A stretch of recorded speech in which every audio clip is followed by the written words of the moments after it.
पिछले लेक्चर में हम लोगों ने क्या देखा था? CH3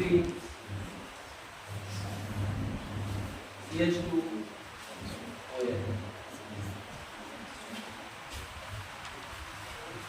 कंडीशन अगर हम लोग ले रहे हैं, टेम्परेचर ले रहे हैं कितना 443 केल्विन।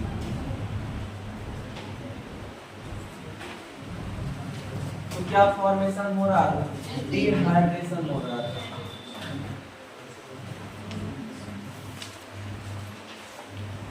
और साथ में क्या बन रहा था?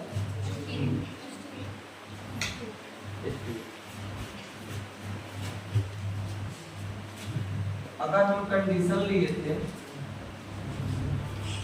413 के लिए, इस कंडीशन में क्या बना था? ईथर।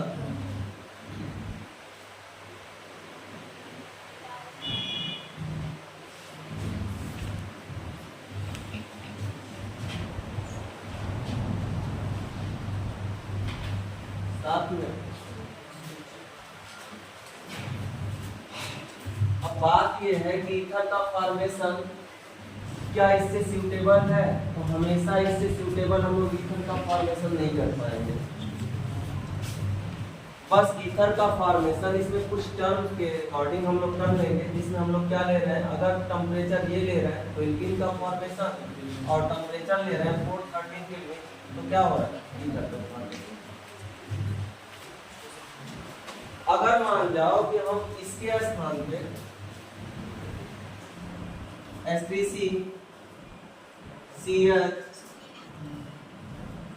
CH3 OH और साथ में क्या ले लो H2SO कंसंट्रेटेड H2SO,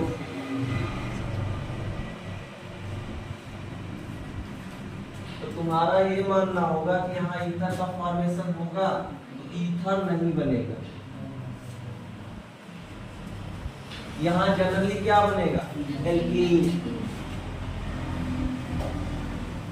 यहाँ फॉर्मेशन होगा एल्कीन का।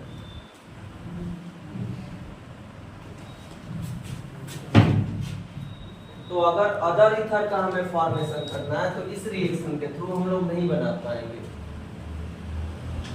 किस रिएक्शन के थ्रू बनाएंगे? Williamson synthesis. तो देखते हैं कैसे हम लोग बनाते हैं।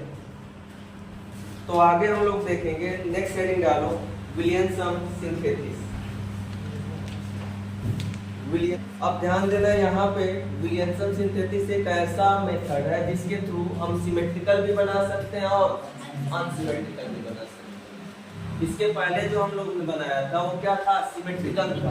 इसमें अनसिमेट्रिकल नहीं बन पा रहा था, लेकिन विलियमसन सिंथेसिस के थ्रू हम लोग सिमेट्रिकल भी बना लेंगे और अनसिमेट्रिकल भी बना लेंगे। अब ध्यान देना, इस मेथड में हम लोग क्या करते हैं? एल्काइल हैलाइड लेते हैं RH और इसका रिएक्शन कराते हैं सोडियम एल्कोक्साइड R-O। ये हमारा प्लस, ये हमारा माइनस। क्या बनता है? ईथर R-O-R-S और साथ में क्या बनेगा? NaR। अब फिलहाल में ये देखेंगे कि यहाँ क्या हो रहा है? Substitution reaction. ये क्या हो रहा है? सब्स्टिट्यूशन। X निकल रहा है और इतना पार्ट जुड़ रहा है। ये दो तरीके से हो सकता है, ये वाया SN2 भी हो सकता है और SN1 भी हो सकता है। अब ध्यान देना यहाँ पे ये कैसा वर्क कर रहा है? न्यूक्लियोफाइल का। प्रश्न ये उठता है, क्या अगर ये न्यूक्लियोफाइल का वर्क कर रहा है तो क्या ये बेस का भी वर्क कर सकता है? हाँ, दोनों का वर्क कर सकता है। वो डिपेंड करेगा कि किस डिग्री का लिया गया है। मींस इस पे भी निर्भर करेगा और साथ में इस पे भी निर्भर करेगा। तो ये दोनों वर्क करेगा, न्यूक्लियोफाइल का भी वर्क करेगा और साथ में बेस का भी वर्क करेगा। अगर ये न्यूक्लियोफाइल का वर्क कर रहा है तो क्या होगा? ईथर का फॉर्मेशन होगा, और अगर ये बेस का वर्क कर रहा है तो एल्कीन का फॉर्मेशन होगा। इस बात को हमेशा ध्यान देना। इसके टुवर्ड्स ये रिएक्शन इसके थ्रू चलती है, SN2। जैसे अगर हम एक रिएक्शन लिख रहे हैं H3C C CH3 CH3O Na, ये निगेटिव और ये हमारा पॉजिटिव। यहां पे ले रहे हैं हम CH3 Br। ध्यान देना ये कैसा वर्क करेगा, न्यूक्लियोफाइल का। ये कैसा वर्क करेगा, इलेक्ट्रोफाइल। ये इस पे कार्बन पे अटैक करके Br क्या होगा, लिविंग ग्रुप निकल जाएगा। रिएक्शन किसके थ्रू हुआ, SN2। अगर SN1 होता तो पहले लिविंग ग्रुप क्या होता, निकलता, कार्बोकेटायन बनता, उसके थ्रू रीअरेंजमेंट होता, तब जाकर न्यूक्लियोफाइल क्या होता, अटैक करता। लेकिन यहाँ पे रिएक्शन क्या हो रहा है, SN2 हो रहा है। मतलब SN2 का मीनिंग ये है कि लिविंग ग्रुप का निकलना और न्यूक्लियोफाइल का जुड़ना दोनों साइमल्टेनियसली। रिएक्शन का क्या बनेगा product, H3C C CH3 CH3 O CH3 और साथ में Na। ये अगर क्या होता कि हम इसके स्थान पे इसको, इसके स्थान पे इसको आपस में इंटरचेंज कर दें, मींस अगर हम ले लें H3CO माइनस Na और यहाँ पे हम क्या ले लें H3C C CH3 CH3 दिया, क्या अब ईथर का फॉर्मेशन होगा, हम लोग बोलेंगे कि नहीं होगा। ईथर का फॉर्मेशन यहाँ नहीं होगा। यहाँ एक कैसा वर्क करेगा, बेस का। क्या करेगा, यहाँ से H निकालेगा और साथ में यहाँ से Br। जो ईथर का फॉर्मेशन हो रहा था अब क्या होगा, एलिमिनेशन रिएक्शन। और इस रिएक्शन के थ्रू प्रोडक्ट क्या बनेगा, एल्कीन H3C OR और साथ में बना हमारा H3C C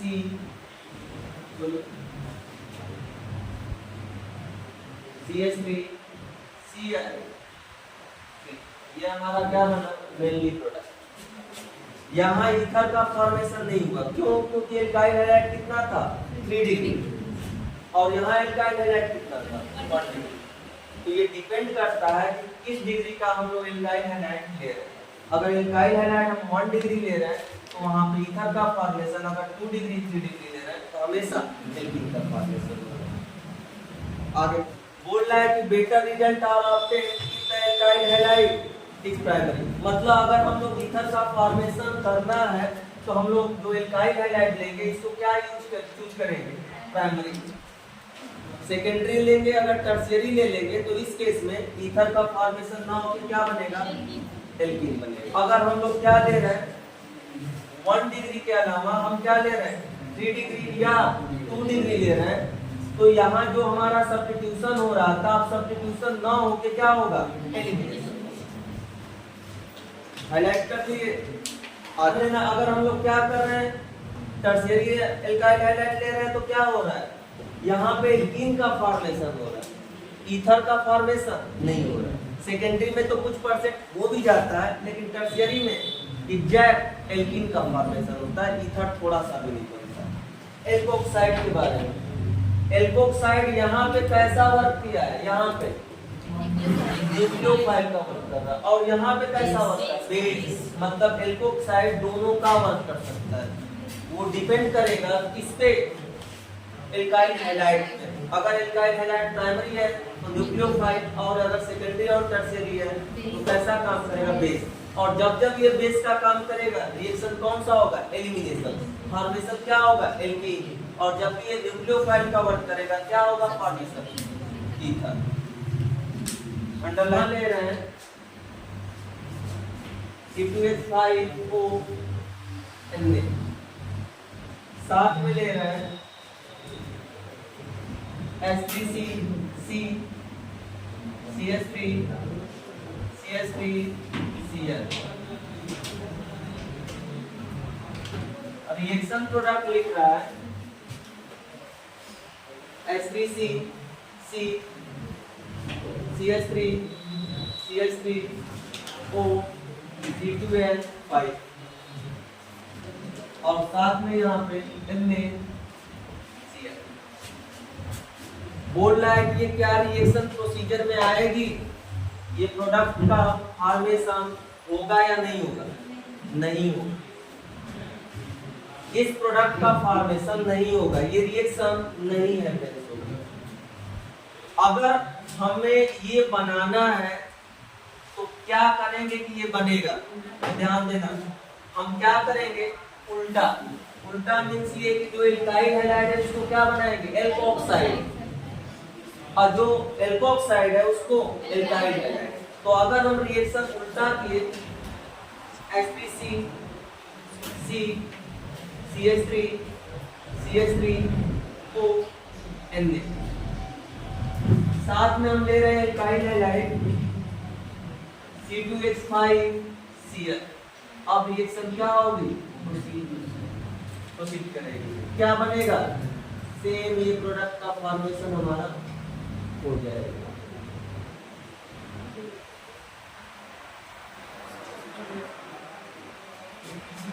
साथ में क्या बना? तो ये रिएक्शन प्रोसीड करेगी बट ये नहीं करेगी। इस रिएक्शन के थ्रू क्या बनेगा? ये नहीं बनेगा, क्या बनेगा?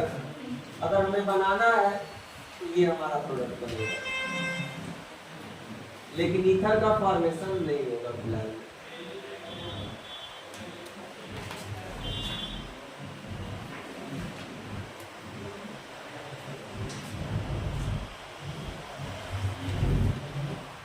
ये हमारा, अब देखते हैं क्वेश्चन में आगे क्या बोला। का मेजर प्रोडक्ट क्या होगा? ये होगा। दूसरा बोलता है right the suitable reaction for the preparation of tertiary butyl ethyl ether. Reaction हम नीचे लिख दिया हो, ये हमारा सुटेबल मेथड है। फिनॉल के साथ ईथर का फॉर्मेशन करना है तो वो भी ईथर में कन्वर्ट हो जाएगा। मेनली करना क्या पड़ेगा, इस बात का ध्यान देना। सबसे पहले हम क्या लेंगे? फिनॉल।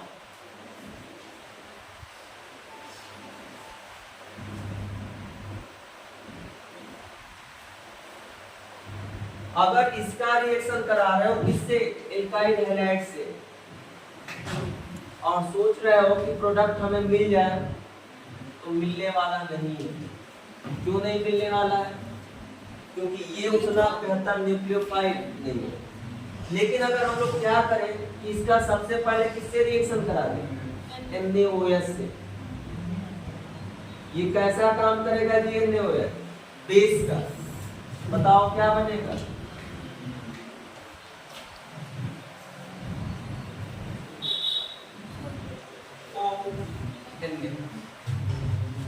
अब जो वीक बेस था, या हम बोल सकते हैं वीक न्यूक्लियोफाइल था, वो क्या बन गया? स्ट्रॉन्ग। अब इसके साथ हम लोग क्या ऐड करेंगे? RH, alkyl halide. ये कैसा काम करेगा? न्यूक्लियोफाइल, ये लिविंग ग्रुप क्या होगा? निकल जाएगा। क्या बनेगा?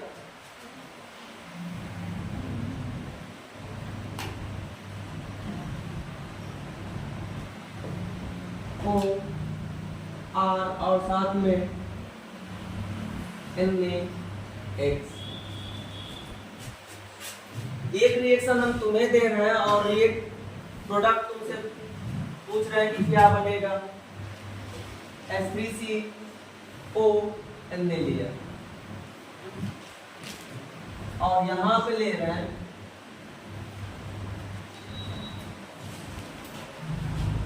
आयोडोबेंजीन।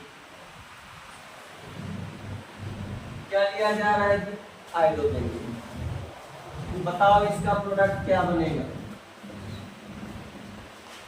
अगर हम इसके प्रोडक्ट के बारे में बोले कि इसके प्रोडक्ट के बारे में बताओ तो क्या बनेगा?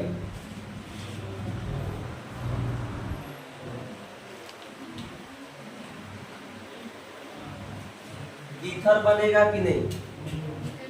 तो ध्यान देना, ईथर का फॉर्मेशन इस रिएक्शन के थ्रू नहीं होगा।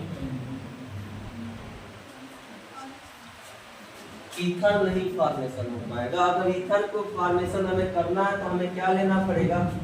सोडियम फिनोक्साइड और साथ में एल्काइल लेना, तब जाके क्या बनेगा? ईथर। इस केस में ईथर का फॉर्मेशन कभी नहीं होगा।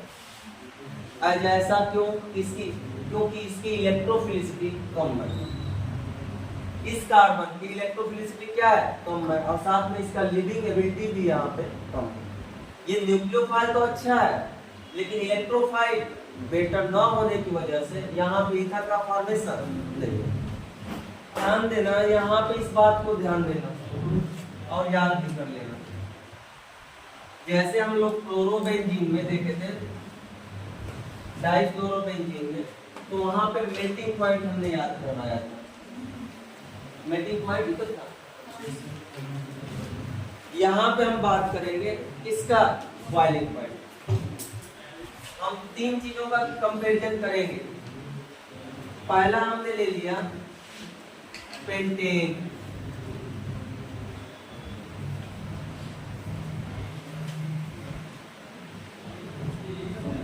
ये कौन लेना, ये हम ले। दूसरा हम ले रहे हैं डाइथाइल ईथर, H5C2O C2H5, और तीसरा ले रहे हैं पेंटेनॉल, ब्यूटेनॉल।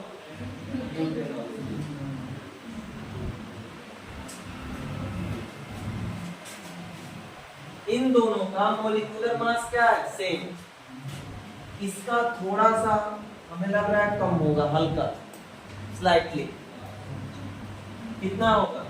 क्योंकि यहाँ पे इसका 40 कितना 12 और 2 14 और यहाँ पे 16, तो थोड़ा सा क्या है? कम है। कंपैरिजन कर रहे हैं क्या चीज? हम बॉइलिंग पॉइंट। ध्यान देना, ये हमारा क्या है? एल्केन। एल्केन में ये पेंटेन है। ये हमारा क्या है? डाइईथर ईथर, और यहाँ पे इसमें क्या पाया जा रहा है? H bonding. और due to presence of H bonding इसका बॉइलिंग पॉइंट कितना है? सबसे ज्यादा। कितना? 19 केल्विन। सबसे ज्यादा बॉइलिंग पॉइंट क्यों? Due to presence of H bonding.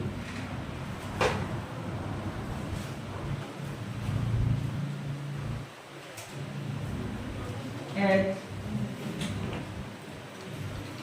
Bonding. अब इसमें बात करते हैं, ये क्या है जी? Slightly polar.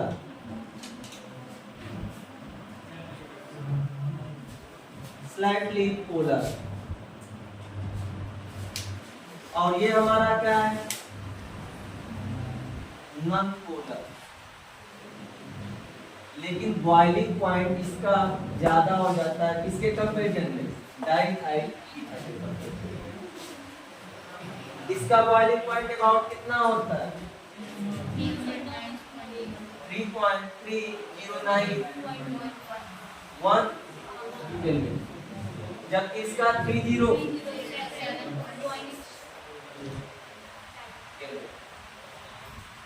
अब इसको हमें आर्डर याद ही करना पड़ता है, क्योंकि नॉर्मली हम लोगों को लगता है कि इसका तो बॉइलिंग पॉइंट ज्यादा होगा ही, इसकी वजह से, और इसमें हमें लगता है कि इसका डाइपोल मोमेंट होने की वजह से इसमें डाइपोल डाइपोल अट्रैक्शन लगता है, और इसमें वान डेर वाल्स, तो इसका बॉइलिंग पॉइंट ज्यादा होना चाहिए, लेकिन इसका क्या हो जाता है?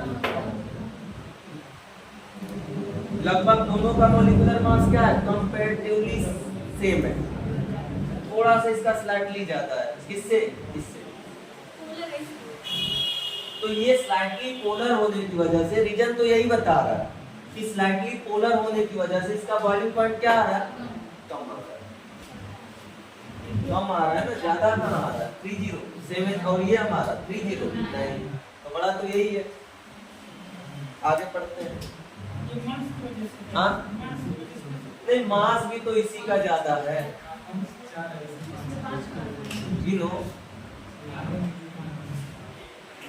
यही तो डिफर है, इतना ही।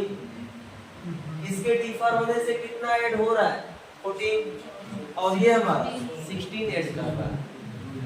बाकी ये तो हमारा सेम है दोनों तरफ, यही तो डिफर है। तो ये 16 ऐड कर रहा है और ये 14, तो मास भी तो इसी का ज्यादा है,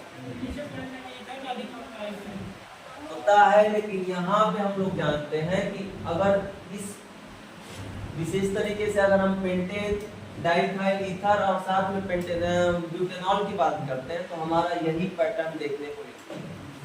इसलिए हम इसको याद करने के लिए बोल रहे हैं कि ऐसा याद भी करना है, इसको कुछ चीजें याद ही करनी है, लर्निंग करना है, इसमें कुछ कमेंट नहीं कह रहे। अब ध्यान देना, यहाँ पे बात कर रहा है किसका, मिसिबिलिटी। मिसिबिलिटी का मतलब सोलिबिलिटी।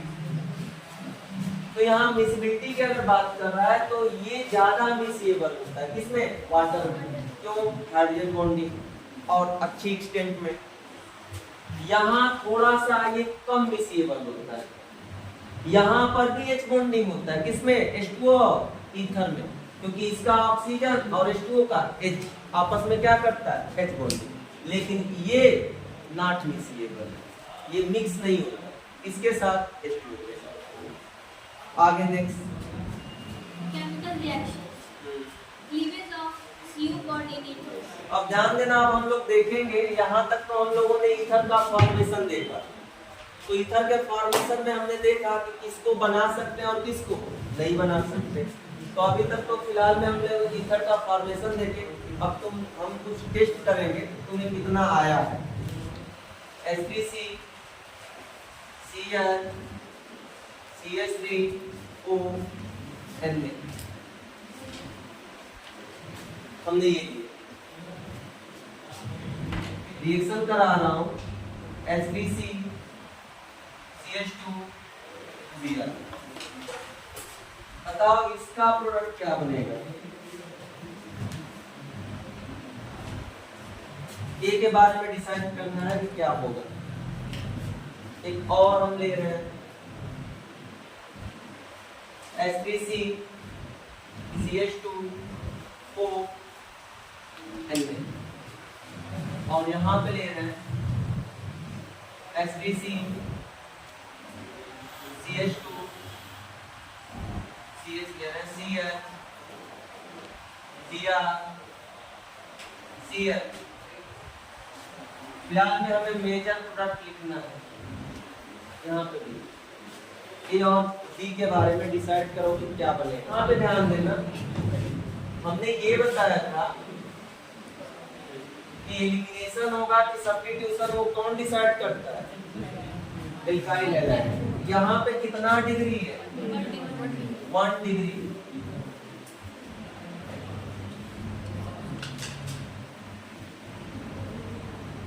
अगर यहाँ पे 1 डिग्री एल्काइल हैलाइड है तो क्या होगा, सब्स्टिट्यूशन।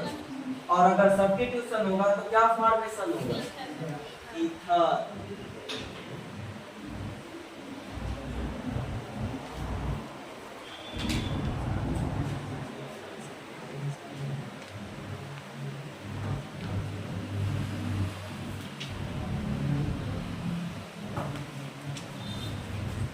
यहाँ पे कितना डिग्री है जी, 2 डिग्री।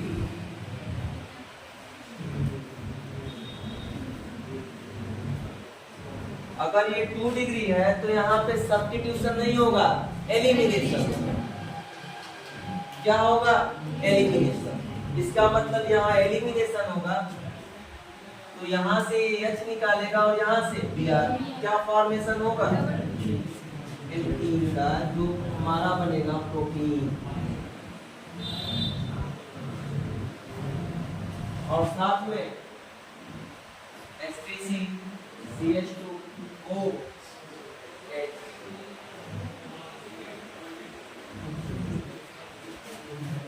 समझ में आया। लेकिन अगर हम लोग क्या करें, रिएक्शन कराएं किससे, बताओ किससे रिएक्शन कर रहे हैं? हाइड्रोजन हाइलाइट, हाइड्रोजन हाइलाइट बोलते हैं। हाइड्रोजन हाइलाइट से अगर रिएक्शन कराएं तो ये रिएक्ट करता है। अब देखो कैसे करेगा।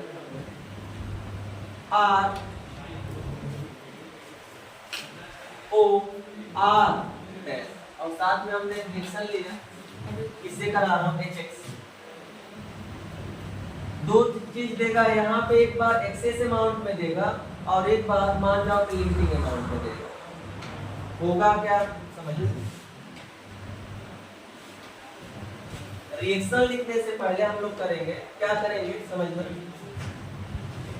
अब हमारा यहाँ पे कि ये बॉन्ड ब्रेक करे कि ये बॉन्ड ब्रेक करे, बॉन्ड कौन सा पहले ब्रेक होगा तो डिसाइड होगा कार्बोकेटायन के स्टेट।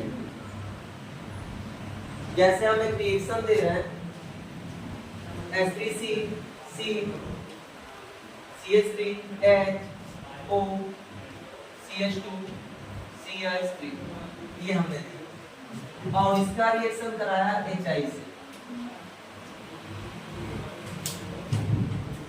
अब ध्यान से देखना, अगर इसका रिएक्शन HI से करा रहा हूं तो क्या फॉर्मेशन होगा तो समझना है। ये बॉन्ड हम ब्रेक करें कि ये बॉन्ड ब्रेक करें, तो कौन सा ब्रेक करते हैं? सबसे पहले क्या करेंगे, इसको प्रोटोनेशन करेंगे, H+ दे देंगे, ये पॉजिटिव चार्ज है।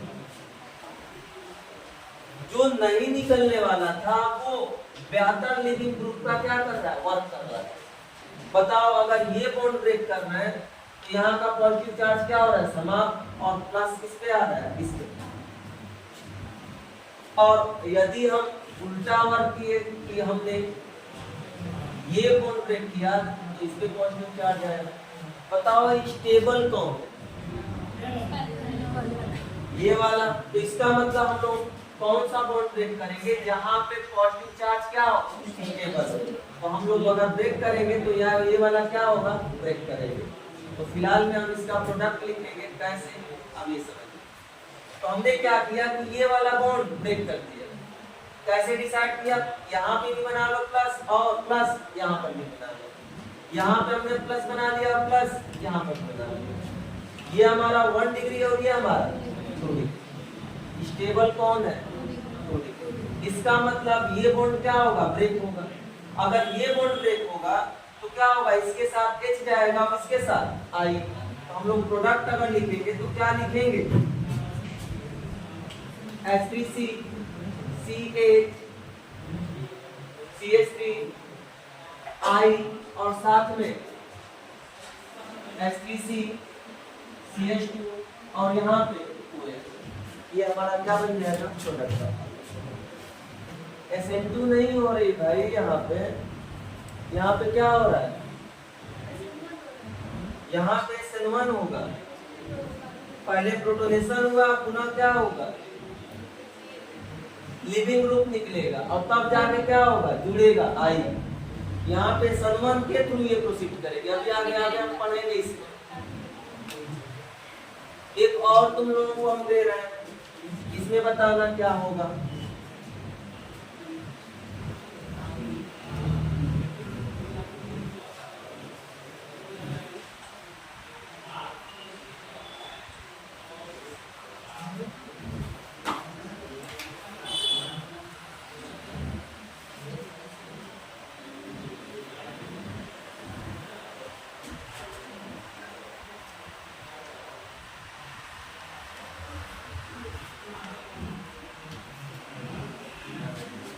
यहाँ पे हम HI ले रहे हैं,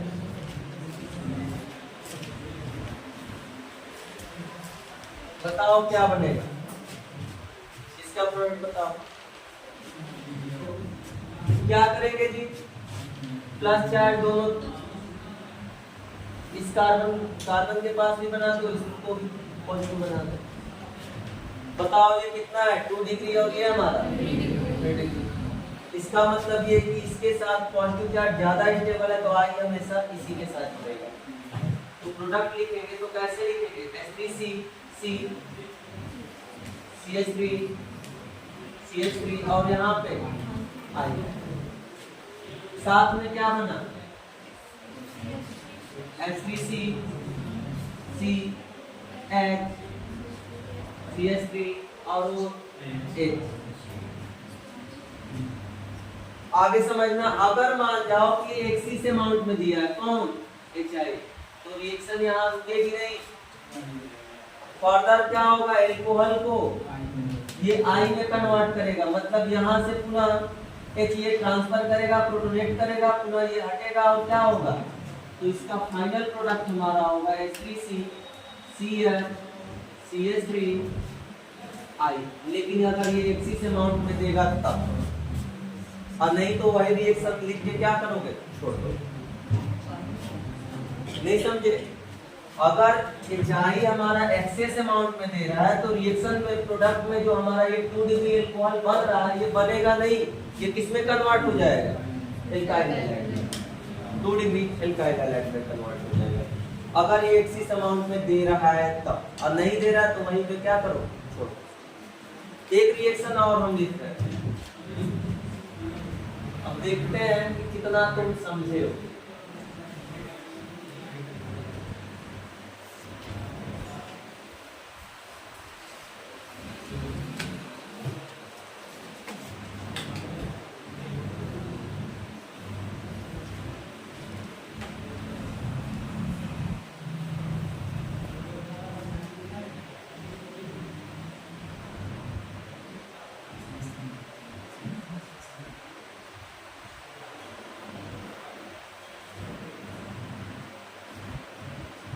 इसके साथ हमने दिया HI,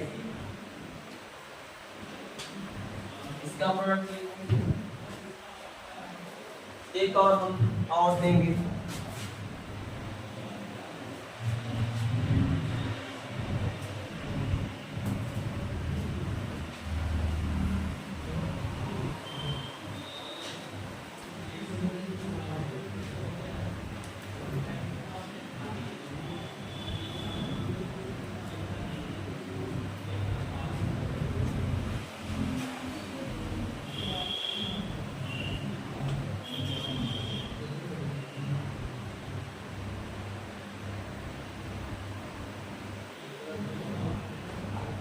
इसका प्रोडक्ट लिख के बताओ क्या होगा, इन दोनों का प्रोडक्ट लिखना है। चलो ध्यान दो,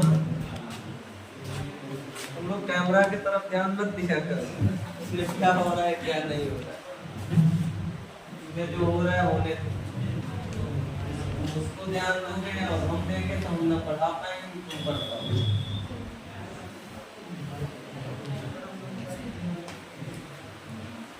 हमने क्या बताया कि जब भी हम लोग रिएक्शन कराएंगे किसका, ईथर का, किससे, HI से, तो सबसे पहले हम लोग प्लस चार्ज बना के उसकी स्टेबिलिटी चेक करेंगे।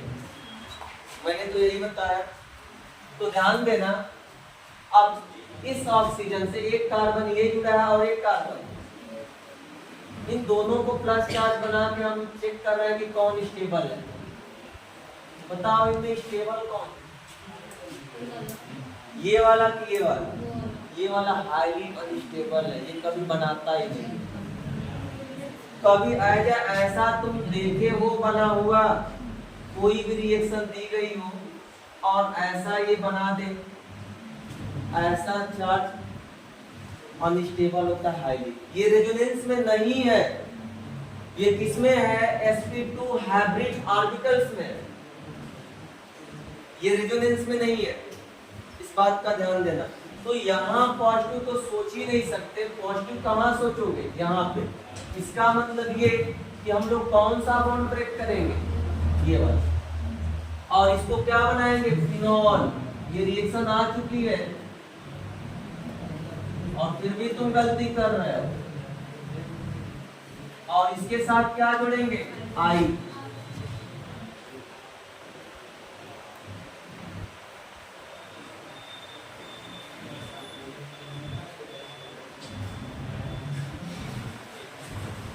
इसके बारे में डिसाइड करते हैं। एक बार प्लस चार्ज यहां बनाकर देखते हैं और एक बार ये 2 डिग्री और ये 1 डिग्री, लेकिन ये रेजोनेंस स्टेबलाइज है। है तो ये 1 डिग्री और ये कितना है 2 डिग्री। 1 डिग्री और 2 डिग्री के आधार पे अगर लिखोगे तो गलत हो जाएगा। यहाँ भी ये क्या रेजोनेंस स्टेबलाइज है, तो रेजोनेंस स्टेबलाइज होने की वजह से हम लोग कौन सा बॉन्ड ब्रेक करेंगे, ये वाला ब्रेक करेंगे। बताओ इसको क्या देंगे, आई और इसको एच, और इसमें कितने हैं,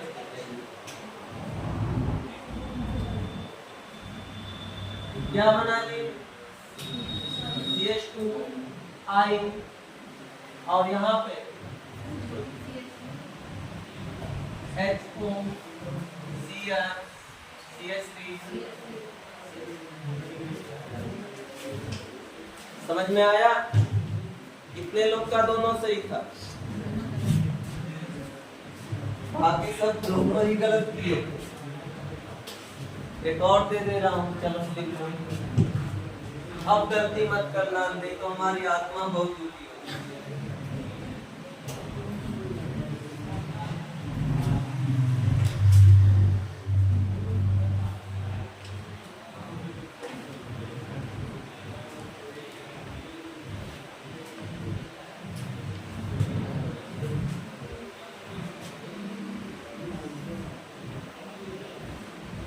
इसका प्रोडक्ट लिख लो। क्या करेंगे, प्लस चार्ज दो, कौन ज्यादा स्टेबल है, ये वाला। इसका मतलब हम कौन सा बॉन्ड ब्रेक करेंगे,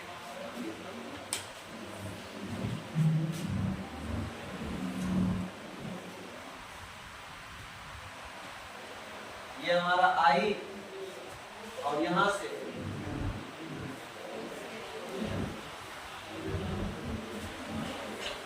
यदि प्रॉब्लम फिर से गलती किए थे क्या, इसको बेंजीन मत समझना, ये बेंजीन नहीं है, ये साइक्लोहेक्सेन है। तो आज हम लोग फिलहाल में सीखे ईथर का फॉर्मेशन और ईथर का रिएक्शन दोनों। ईथर का फॉर्मेशन कहाँ होगा वो डिसाइड करेगा कौन, एल्काइल हैलाइड। अगर 1 डिग्री एल्काइल हैलाइड है तो ईथर का फॉर्मेशन होगा, और अगर 2 डिग्री है तो मेजर में एल्कीन का फॉर्मेशन होगा। हाँ एल्कीन 2 डिग्री में एल्काइल हैलाइड में, मेजर में क्या होगा एल्कीन। कहाँ बोले थे मेजर में, अभी तो एक रिएक्शन दिया था। और अगर 3 डिग्री है तो एग्जैक्ट एल्कीन ही बनेगा, कभी ईथर नहीं बन सकता। इसमें सेकेंडरी में हम बता रहे हैं ना कि क्या बनेगा, एल्कीन प्रीडोमिनेट करेगा, बनेगा दोनों। ये नहीं है कि दोनों नहीं बनेगा, लेकिन जो एल्कीन है वो प्रीडोमिनेट करेगा, हाँ प्रीडोमिनेट करेगा। और अगर 3 डिग्री है तो मोस्टली क्या बनता है हमारा, एल्कीन बनता है। जैसे 1 डिग्री के साथ क्या हो रहा है ईथर का फॉर्मेशन, वैसे 3 डिग्री के साथ एल्कीन का